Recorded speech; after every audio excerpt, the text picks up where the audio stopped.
We're almost out of time, so I want to ask you about President Biden, and we are in an election year. Michigan just had its primary.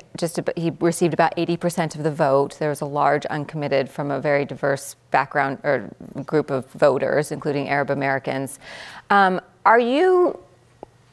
Biden need to do more to ensure that the coalition that elected him in 2020 will stand with him in 2024?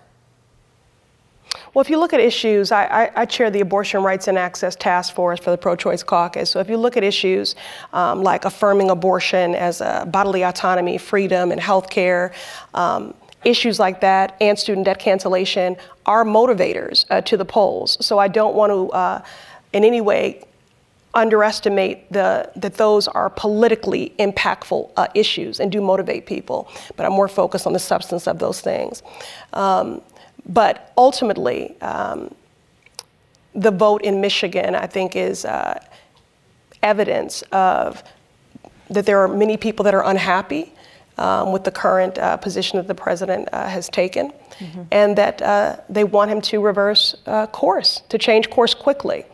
I've long been advocating for a permanent ceasefire.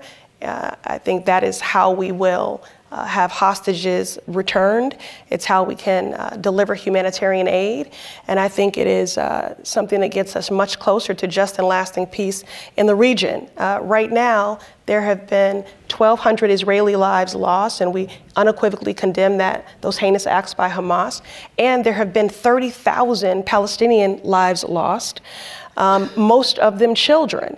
And now Rafah, the last safe zone, they want to bomb that. I'm just of the belief that history has already proven to us that we cannot bomb our way to peace. I do not believe that vengeance is a foreign policy doctrine. And so this is what I think the president should be calling for, a permanent ceasefire. And I'm not alone in that. There's 60+ members of Congress, the UN, the president of France, millions who've mobilized in the streets.